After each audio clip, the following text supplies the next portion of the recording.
Brown, as Enu said, with determination and a burning passion to learn and succeed, you can easily delve into technology and cybersecurity. Without further ado, shall we please welcome Honorable Esla Ewusu Ekufu to moderate today's panel discussion.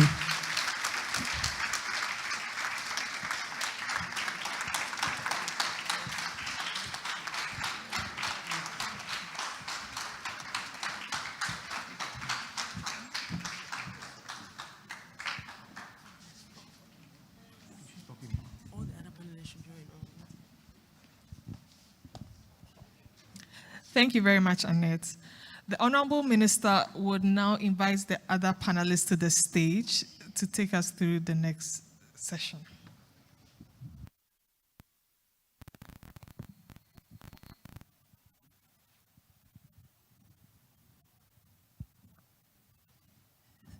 Distinguished ladies and gentlemen, I almost didn't recognize myself in that introduction.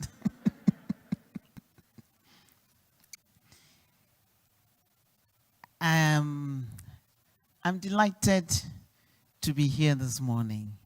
More to listen. Let me introduce to you our panelists who are going to help us have this conversation. Some will be joining us virtually, and some are here in person. So I'll start with those who are here with us. Mrs. Patricia Ubonai. She holds a master's, a bachelor in Ghana, an executive education from INSEAD, France, and also from Kellogg. She is an electrical engineer by profession with 22 years of experience in information technology and telecommunications. 22 years of experience.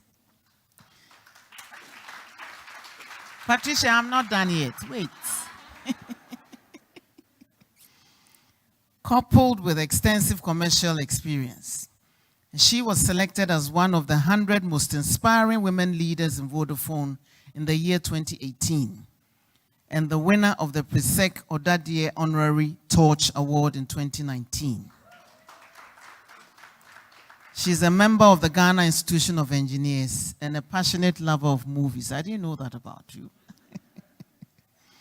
She has won multiple local and international awards, including the Woman in STEM Award in 2020.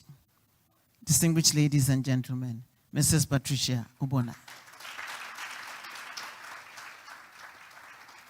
who is also the Managing Director of Vodafone Ghana. Thank you. Mrs. Lucy Quist is not here, and so I'll skip that. Miss Adoma Pepra is here with us. She serves as a country manager for Visa in Ghana and oversees all of Visa's operations in the country and is responsible for determining and executing strategies for the market, cultivating close relationships with key decision makers, growing the existing business, and identifying new opportunities. Under Adoma's leadership, Visa has recorded key milestones in Ghana, including the launch of Visa on mobile, the acceptance and expansion of with ExpressPay, Haptel, and ZPay. She's a financial services professional who understands business and has developed and honed those skills through 2 decades of experience in a variety of industries and environments. Half of that time focused on the banking and payments industry.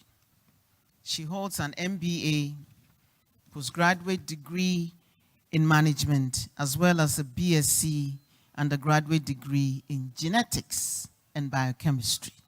And so, you're in good company. Adoma, please take your seat up on the stage.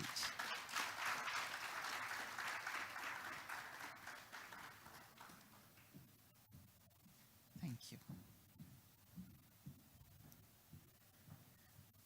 Farida,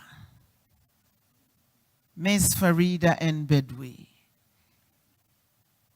is the founder and CEO of Bite the Bits, an IT consultancy and software development company focused on developing systems that generate data-driven stories.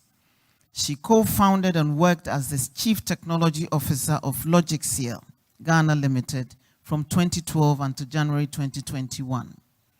During that time, Logicseal became the leading provider of banking software to microfinance and non-banking financial institutions in Ghana. At one point, having over 300 companies subscribed to its cloud banking application, Zigloy.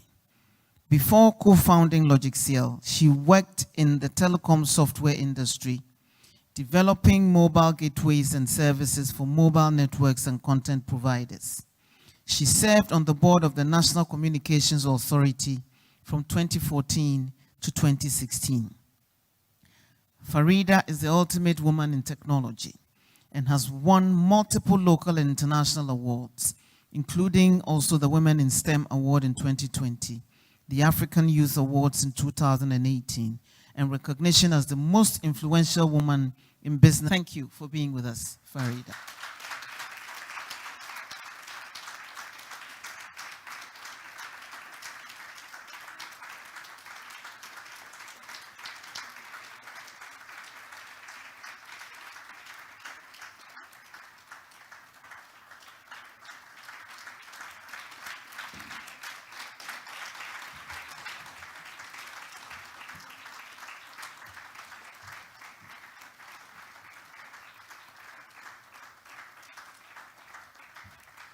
She is Adrien Casiapa. She's got a very big brain.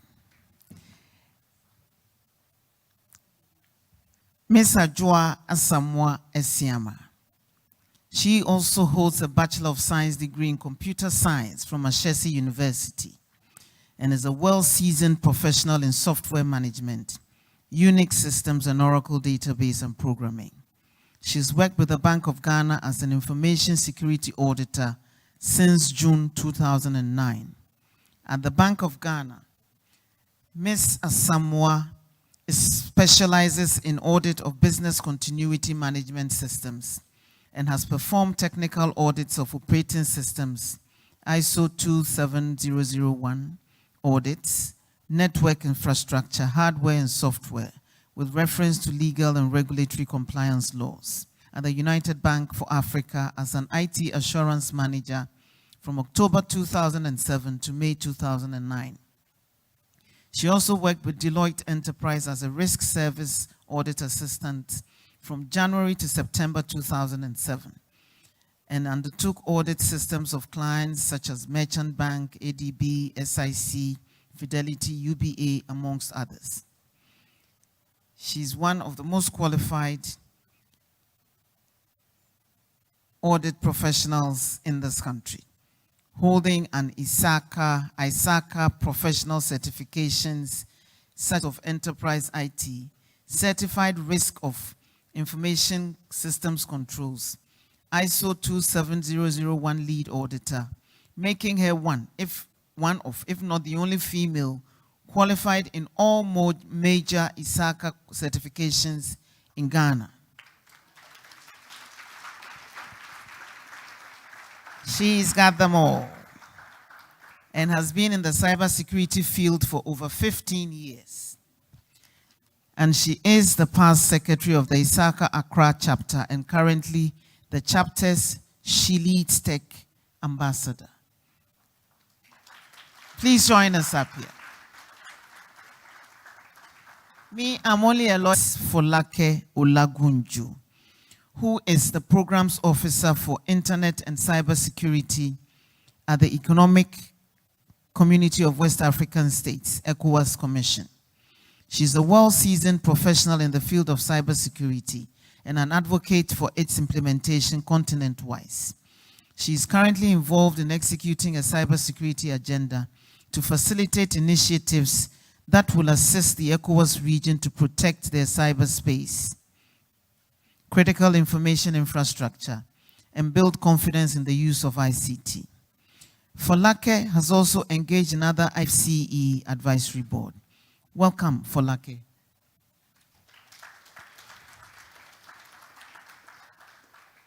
So she cannot, but she has sent a video message which will be played at the end of the session. Largest telecommunications companies. And she's an industry leader in data and digital innovation. She's also an international business leader, author of The Bold New Normal, and an accomplished speaker, having featured on platforms such as TEDx Houston, the Leadership and Ethics Conference at Columbia Business School, and the African Development Investment Convention in Zurich. She was also featured on BBC's Power Women series. From a chartered engineer to a trailblazer in the field of telecommunications, she's won multiple local and international awards, including the Woman in STEM Award in 2020. Welcome, distinguished women in technology.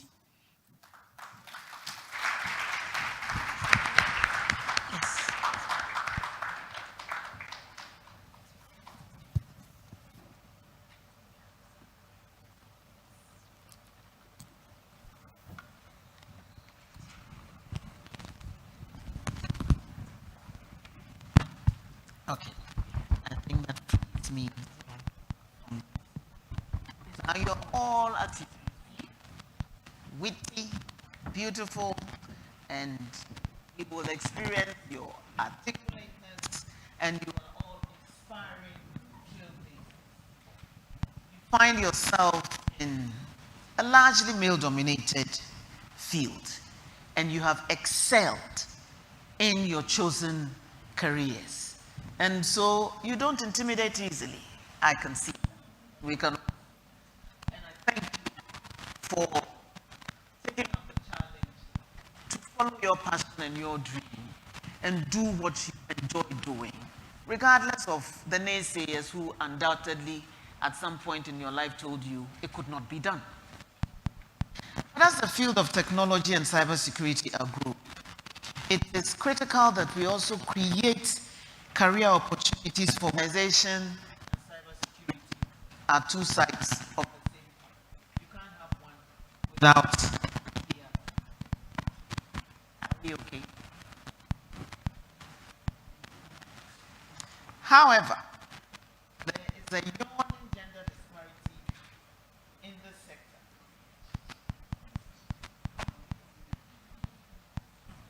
Okay. With a low representation of women. And according to the 2019 Women in Cybersecurity report by the International Information Systems Security Certification Consortium, women represent just about 24% of the global cybersecurity workforce, so 2017, according to a research conducted by Frost and Sullivan. I'm glad that increasingly we're pulling down the barriers limiting women from participating in the sector. And you are sterling examples of women who have excelled in this field. But there is a lot more that we need to do. And so, amongst you prominent trailblazers and the current policy direction of this government on the issue of women inspiring young women and girls to pursue careers in technology. Now I see myself as an advocate for women in technology, not just an advocate for women's rights. We can't leave anyone behind. We're working through the Girls in ICT initiative to encourage more young people to do so. But both the public, there's a need to create an enabling environment for women to pursue IT and cybersecurity related roles. This is an emerging field. There are many, many, many more opportunities being created in this sector. You are examples of the fact that it is doable. Our young people are here listening to you, and will be listening to you on online platforms later in the day.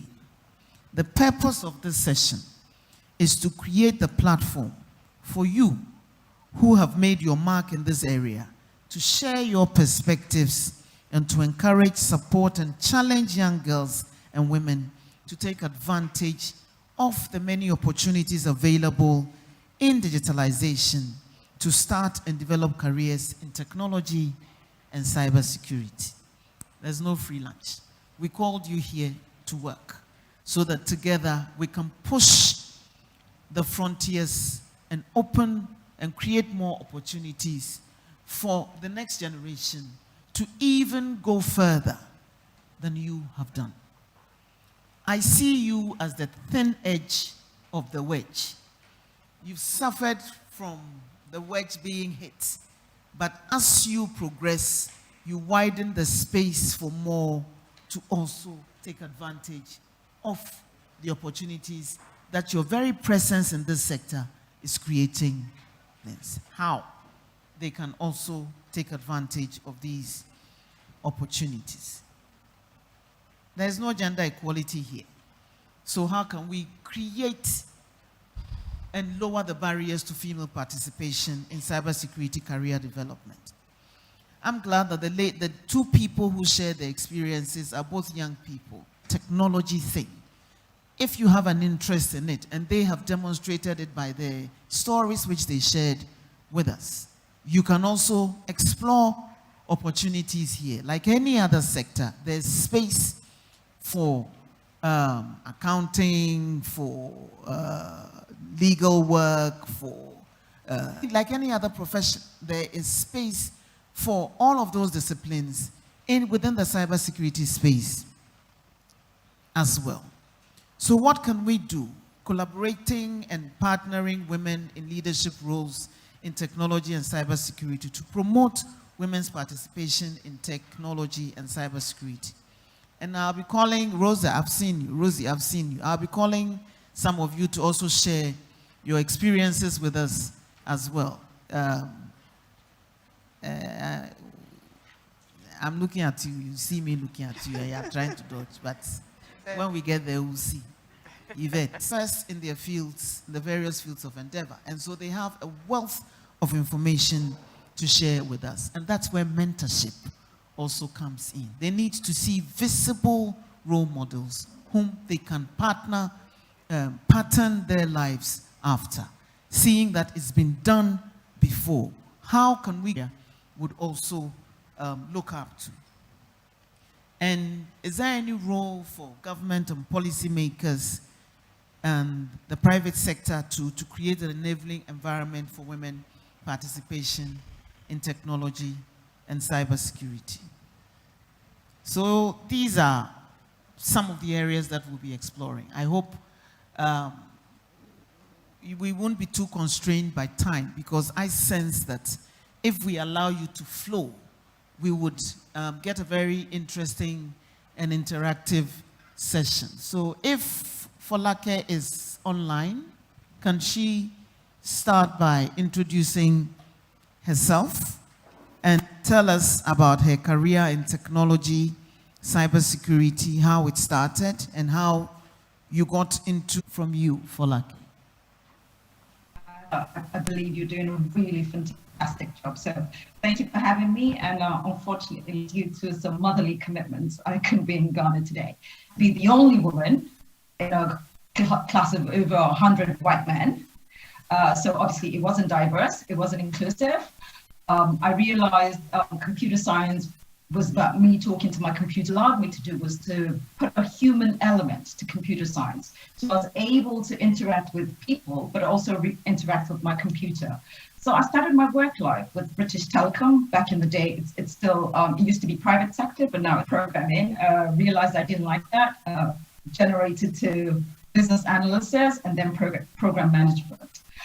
So it got to a point where culturally you have to listen to your parents. My parents sort of stepped in and sort of said, we think you've stayed in Europe too long, come back and give something back to Africa. So that's how I started at the ECHOS Commission. When I joined the ECHOS Commission, it is mostly men, very bureaucratic, very politically driven. So back in the day, there was nothing about cybersecurity. So moving on really swiftly to 2015, we realized cyber was being put into different agendas, and we knew we had to do something about it. So we put in place the ECHOS sufficiency of its 15 member states.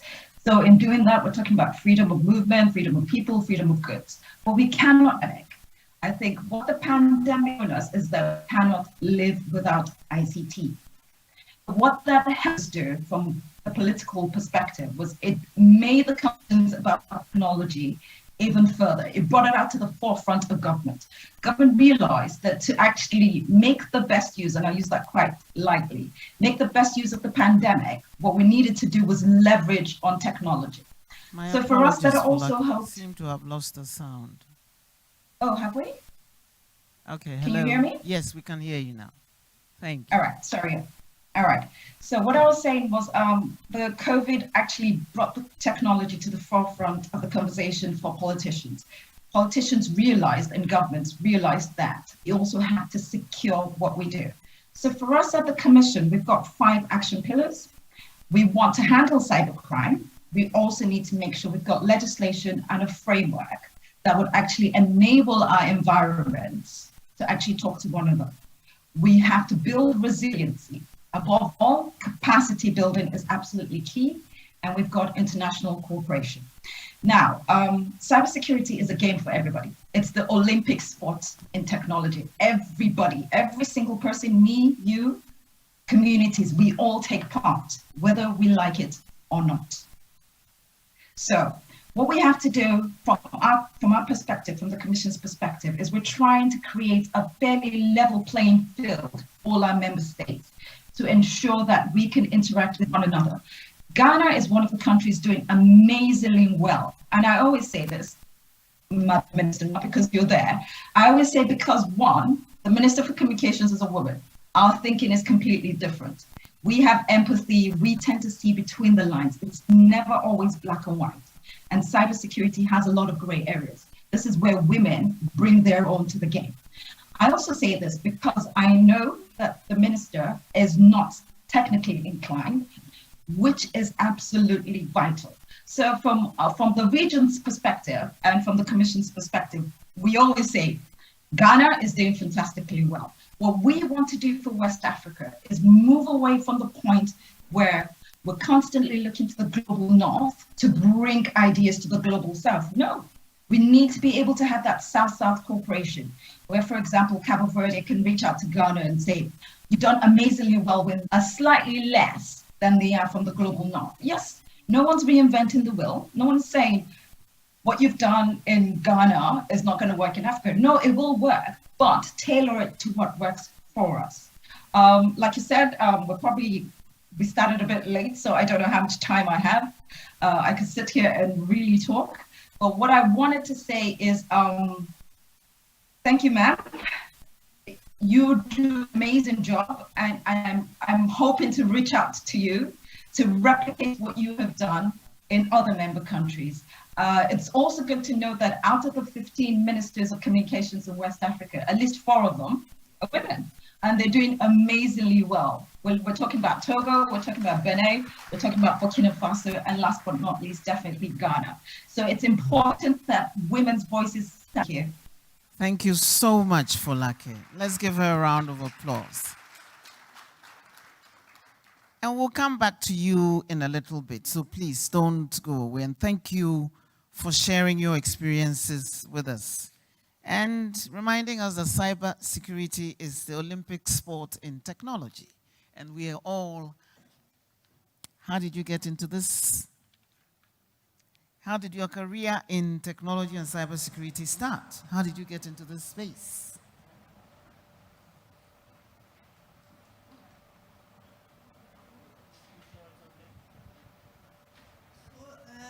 I started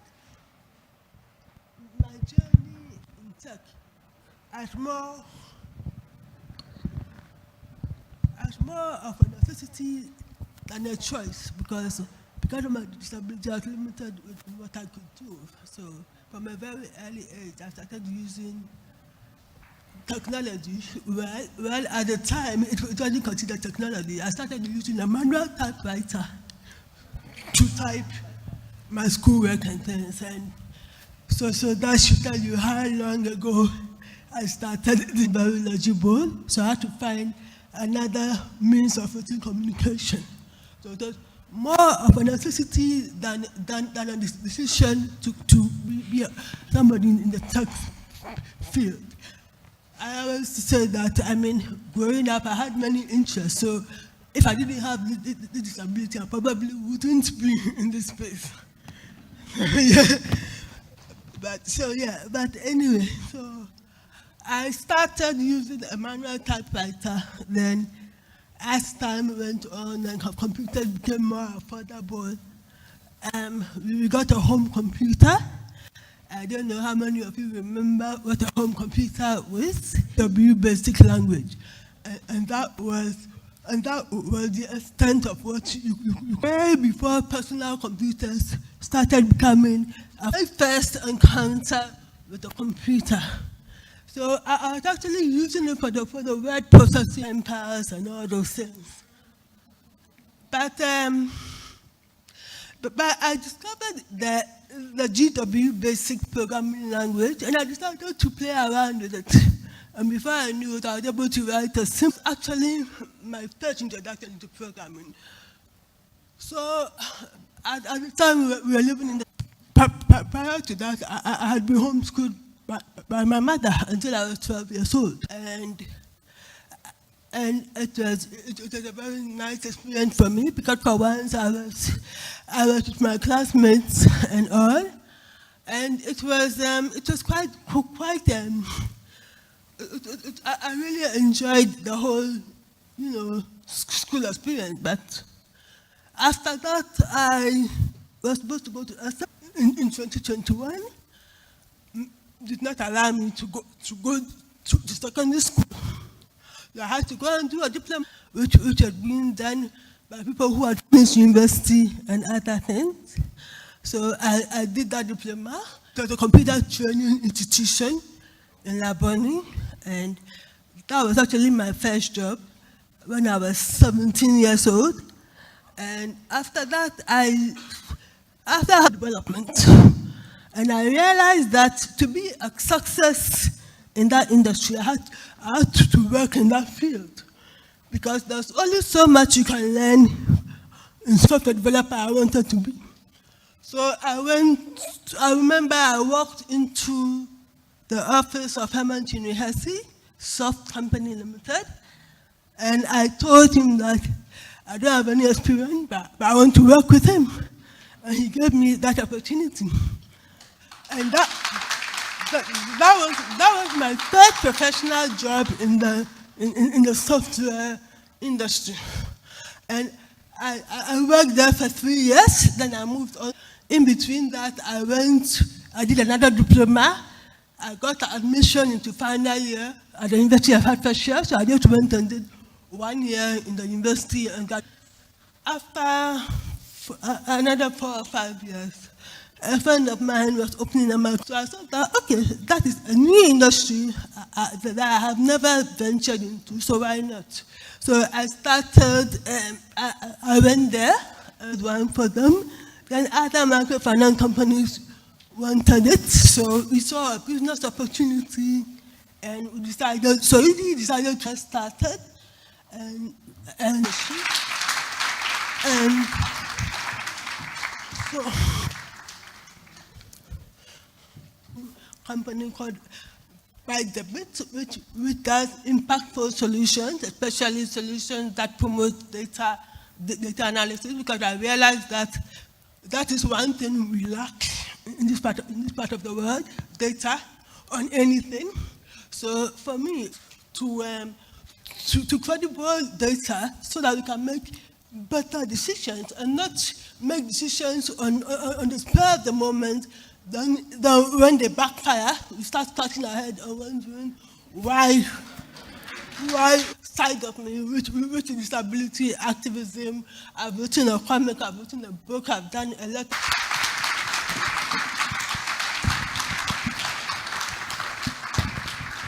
Wow.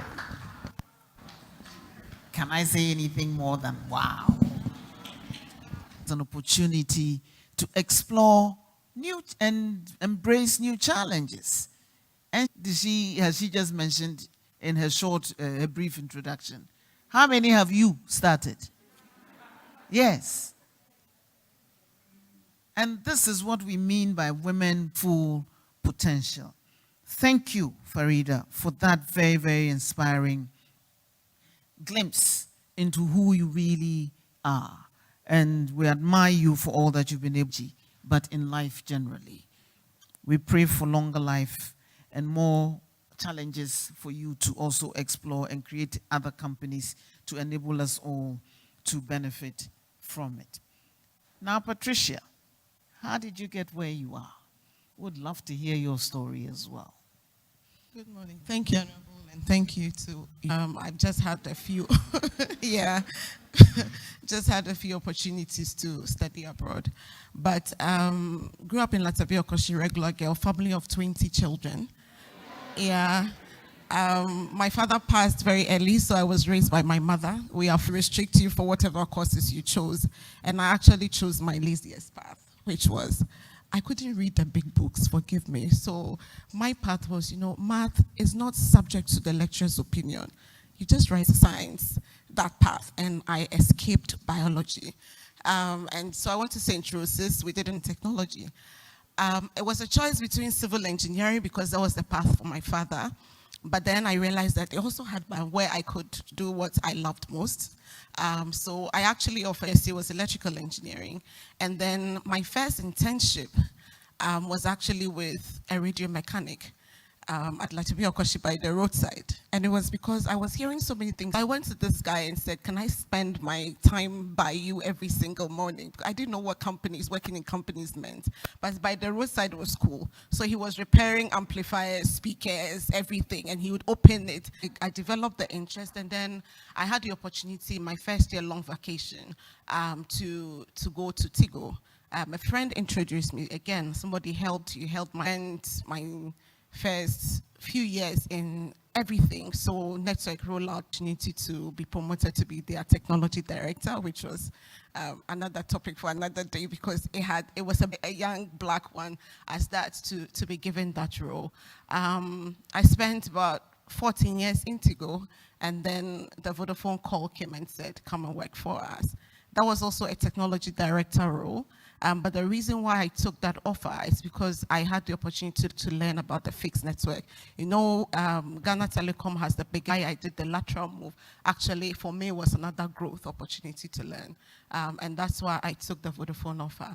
After 5 years, I was getting tired of the same thing. And so it was about either I moved to the regions to get a more technical role, or I applied what I had studied, the fiber and copper asset, which is one of the reasons why I took that job. And I went into that role and had to own my own P&L as an engineer. And that was real learning. And this is why I had to take that crash course with INSEAD on business strategy and also tuitions. Now, when you sit in technology and you manage systems, you tell the frontline they are doing something too much. But then when you get into frontline and you get the feel of what the customer says and how the customer feels when the systems go down, your approach is different. And so I could understand the language. The big announcement came where a technology person was allowed to become the CEO of a telecom company in Vodafone. And that was a big deal. Encouraged you to be a medical doctor. Actually, my mother studied biochem in school before she moved to banking. And that's why you were doctor. And I was really done because all the books we had in our house are like this big. I'm like, God, I can't survive this one. Thank you so much for that. And one takeaway I've got from this is never to look down on anyone.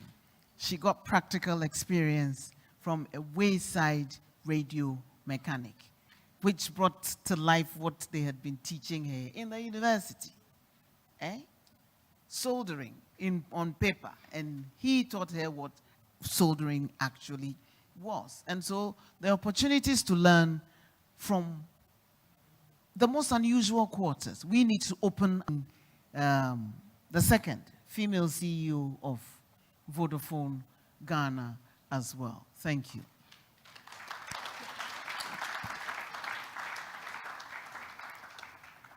Adoma. Sorry. Adoma, how did you get where you are today? And visa isn't the visa that you use to travel abroad. You should tell us what that visa means. Honorable Minister, you took the words right out of my mouth. You know, oftentimes when I go to places, people come to me after and say, I'm looking for visa to America. I'm like, I'm not that visa. Honorable Minister, thank you so much for having me on the forum. My great passion is really empowering young women in whatever capacity. So I am happy to be here to share my journey. So my journey is pretty unconventional. My parents were in the education field. My father was at GIMPA, a lecturer at GIMPA. My mother was a teacher, so she worked at Association International University, and my parents were part of the crop. So I grew up in South Africa, hence my accent, which I think some of you can pick up. So in terms of my career, I studied science, genetics and biochemistry, so similar to Jennifer with the biochemistry. And at the time that I was studying, you know, some of you may be too young, but there was a sheep that was cloned, Dolly the sheep. And I found it fascinating. I found it very, very fascinating. And so that's how I got into science.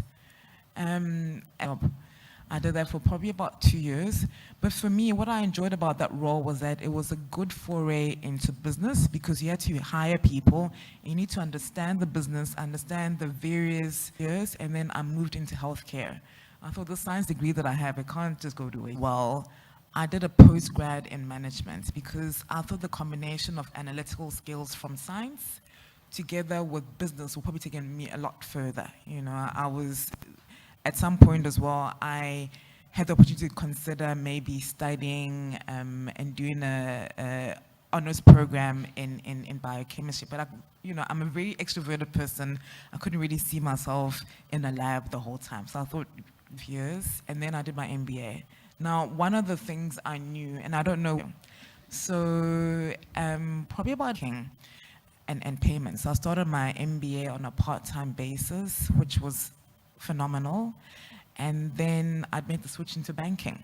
So that was probably about 2000, I'm giving my age away, but it's probably about 2006, 2007. And I worked for Standard Bank. So one of my key passions as well was that I wanted to do something for the continent in whatever shape or form, be it.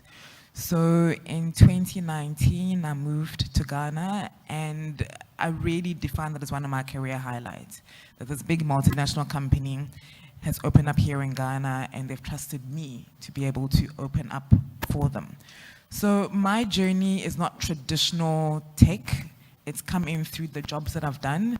It hasn't been a deliberate focus. And I think maybe that's one of my lessons for the young ladies in this room as well, is that have a goal in mind. So for me, there were two things. I wanted to do stuff on the continent. I wanted to do stuff in Ghana.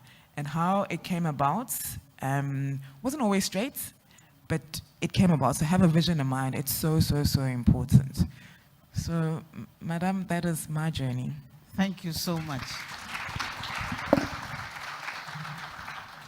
But where did this MBA thing come from? I'm trying to wrap my head around a 12-year-old getting. I don't know. I think somebody, maybe a family friend or somebody, or maybe I read about it. I read a lot.